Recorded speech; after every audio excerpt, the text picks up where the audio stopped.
Hola a todos, me llamo Renata, soy profesora de lengua española y literatura hispánica de la enseñanza secundaria y de la prepa aquí en Brasil, y mi comunicación lleva el nombre de Asombros, Embrujos y Fantasmas en la novela gótico-mexicana de la escritora mexicana y canadiense Silvia Moreno. Vamos a ir un poco ahí acerca de la teoría. Yo voy a empezar hablando acerca del insólito, que se refiere a acontecimientos no habituales, raros, que contrarían las costumbres, las reglas, sorprenden o defraudan las expectativas cotidianas correspondientes a una cultura, un momento, una realidad. Es decir, es una macroestructura sistémica integrado de variadas formas genéricas que se oponen al sistema real naturalista. O sea, ¿cuáles serían esas formas genéricas? El realismo mágico, el real maravilloso o hasta el realismo animista africano. Y como en la narrativa de Silvia Moreno García los personajes no dudan del fenómeno insólito, sino crean en la existencia de una mansión ubicada en el Triunfo, que se llama Highgate Place, asombrada por fantasmas y que es maldita. Tal narrativa pertenecería al realismo mágico, o sea, real maravilloso, o el insólito, si utilizamos ahí el término del investigador brasileño Flávio Garcia.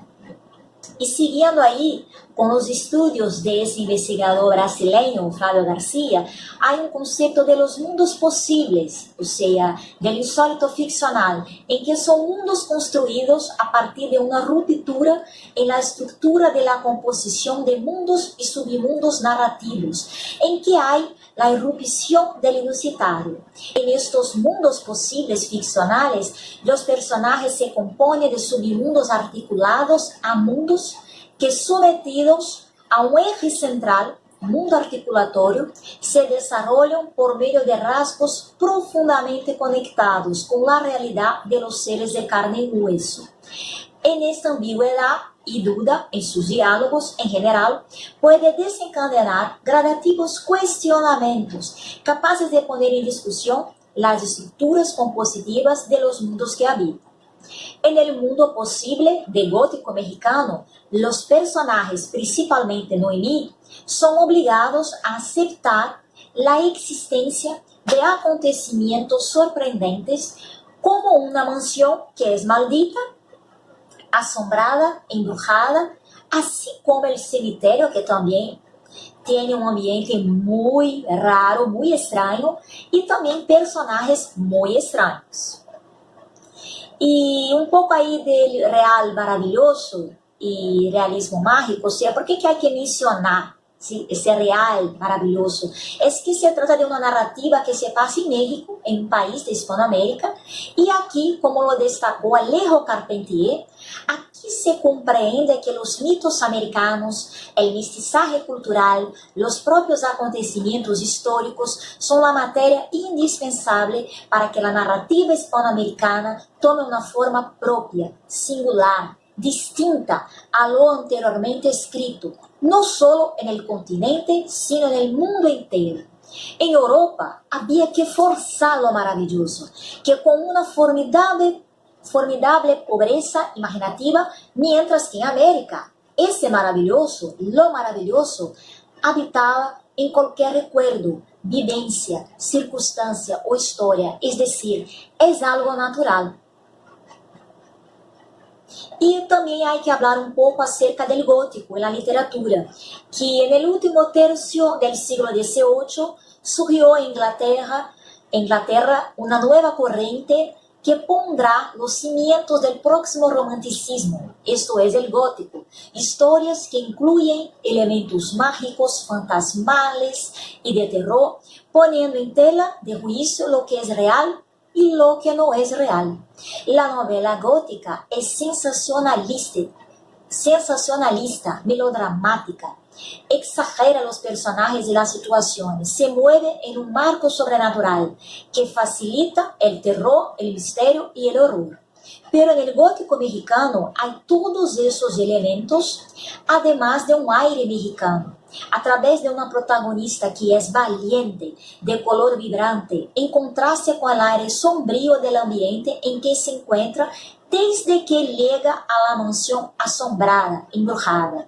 Isso que permite a originalidade de esta novela, al enseñar que em Hispanoamérica também se pode ter em sua narrativa elementos del gótico, que parecia hasta entonces só existir em Europa, já que é sua origem. E também há que falar um pouquinho acerca do pensamento decolonial, que é um pensamento que se desprende de uma lógica de um único mundo possível, a lógica da modernidade capitalista, e se abre para uma pluralidade de vozes e caminhos. Se trata de uma búsqueda por el derecho a la diferencia e uma abertura para o pensamento del otro, la alteridade. E em gótico mexicano, apesar de ele enredo ser ambientado na década de 1950, a escritora também problematiza temas contemporâneos, como o combate ao patriarcado, a discriminação racial, relacionamentos abusivos, a desconstrução da representação caricatural de los personagens hispanos. Noemí e sua família são de la classe média e alta de la Ciudad de México. Noemí é uma universitária, mientras la família del marido de Catalina é de origem inglesa, pero está em decadência. Não tem mais tanto dinheiro como no passado, em la época em que a mina que pertencia a eles funcionava. Que, segundo a escritora, as palavras da própria escritora, em geral são representados como imigrantes sofridos e incultos, ou seja, por isso há a necessidade de fazer obras em que, ou seja, há esse pensamento decolonial acerca de Hispanoamérica, ou seja, personagens hispano-americanos, ou seja, que são de la classe média, alta, que são universitários, ou seja, que não há mais essa mentalidade que são imigrantes, que são incultos, que não têm estudo, não. Há que, ou seja, ter esse pensamento decolonial. Agora vamos aí um pouco aí para alguns fragmentos da obra gótico mexicano. Vou ler alguns fragmentos. La casa pareció saltar de la bruma e saludá-los de braços abertos. Era tão raro. A construção parecia victoriana, com tejas rotas, ornamentos elaborados e ventanas salientes sucias. Ela nunca havia visto algo igual.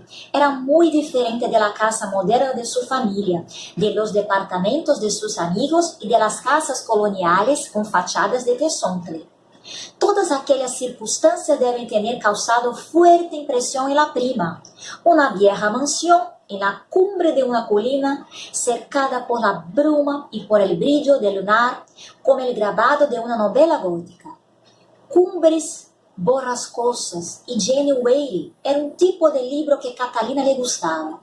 Páramo e telarañas, e castilhos, madrastas malas que obrigavam doncellas e brujos que transformavam bonitos príncipes em fieras. Noemí preferia vivir de fiesta em los fines de semana e manejar su conversível. Mira a diferença que havia entre a prima, ¿sí? Entre Noemí e sua prima Catalina, ¿sí? Su prima Catalina le gustava todo lo que era gótico, misterioso, ¿sí? Essa coisa de muito mistério e todo. E Noemí já era uma chica super moderna de la ciudad grande, ¿sí?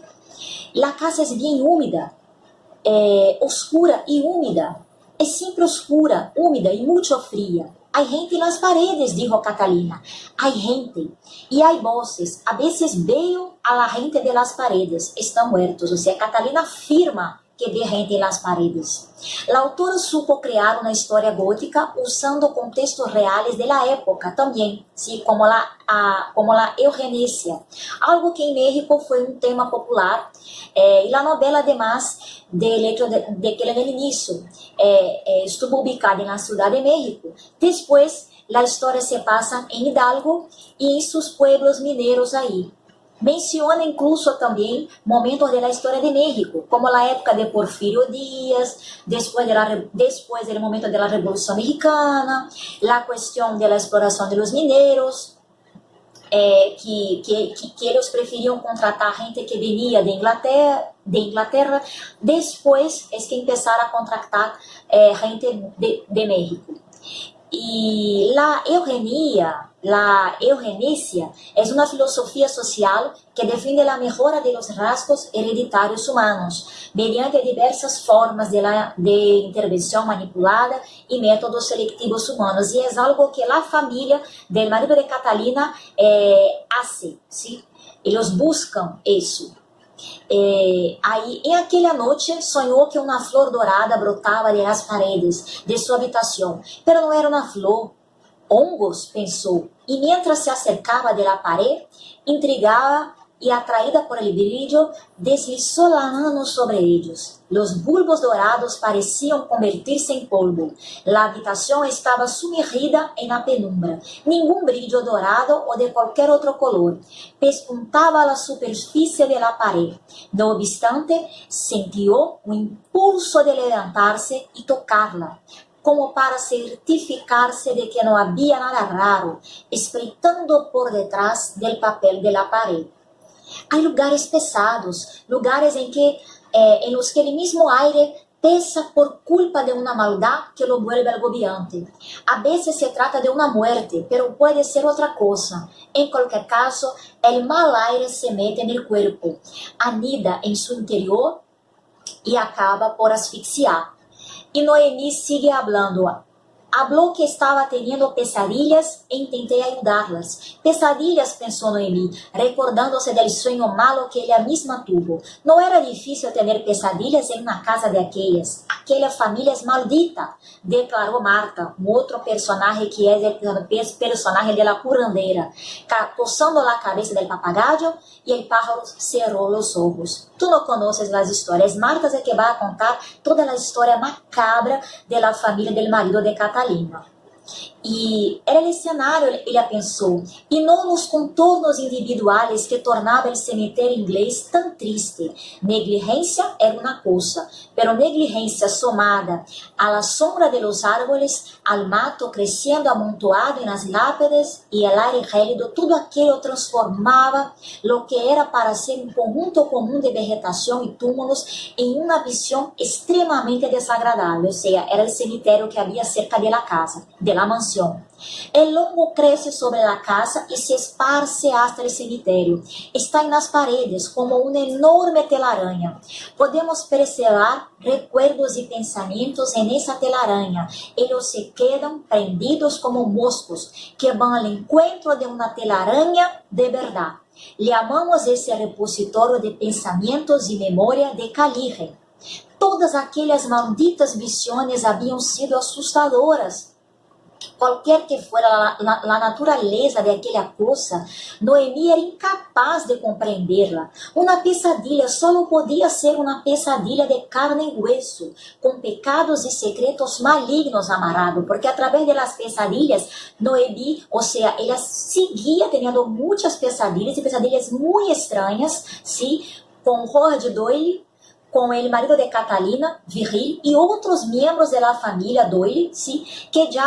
que já haviam muerto, ¿sí? Assim como com símbolos de hongos, serpiente, que tinha em la mansão. ¿Sí? Na mansão tinha muitos de esses símbolos del Ouroboros, que é um símbolo místico que representa o conceito de eternidade, uma serpiente que muerde sua própria cola, e era isso que Howard Doyle hacía há 400 anos, ¿sí? Desde que descobriu um hongo dentro da casa que permitia sua regeneração. E também nas pesadilhas de Noemí apareciam símbolos del hongo que há em la mansão. Creíam que Noemí incluso estava tendo ataques de sonambulismo, ou queriam hacê-la crer em isso, quando na realidade ela estava sendo afetada por la maldição de la casa, assim como já havia ocorrido com sua prima Catalina e outros que já haviam vivido em la casa. Francis, que apesar de sua aparência frágil e pertenecer a essa casa maldita, é que vai ajudar Noemí e Catalina. Ou seja, considerações finais. Em gótico mexicano podemos dizer que se enquadra nesse insólito ficcional como macroestrutura y dentro de ese insólito se encuadra en el fantástico o en el real maravilloso. Los personajes creen en fantasmas, en maldiciones que un lugar puede tener y aún la existencia de curanderas. La narradora ha creado ¿sí? un mundo posible en que los personajes se componen de submundos articulados a mundos que sometidos a un eje central, o sea, ese mundo articulatorio se desarrolla por medio de rasgos profundamente conectados con la realidad de los seres de carne y hueso. Y esa ambigüedad y duda en sus diálogos, en general, puede desencadenar gradativos cuestionamientos capaces de poner en discusión las estructuras compositivas de los mundos que habitan. Es decir, ¿será que puede existir una mansión maldita como Hyde Place, embrujada, llena de fantasmas, y que quien vive en ella se contamina por sus recuerdos macabros? Y una familia tan extraña como los Doyle, en que su patriarca ha descubierto un hongo que lo hace ir cambiando de cuerpo y teniendo lo que sería una vida eterna. O sea, eso que esa novela nos hace pensar ahí, con essa mansão aí embrujada, maldita. Então, aí é todo. Muchísimas gracias por esta participação en el encuentro Bestiario Nacional Edición Virtual. Y saludos, bendiciones a todos desde Brasil, hacia México, lindo querido, ese país que tanto amo y tanto admiro.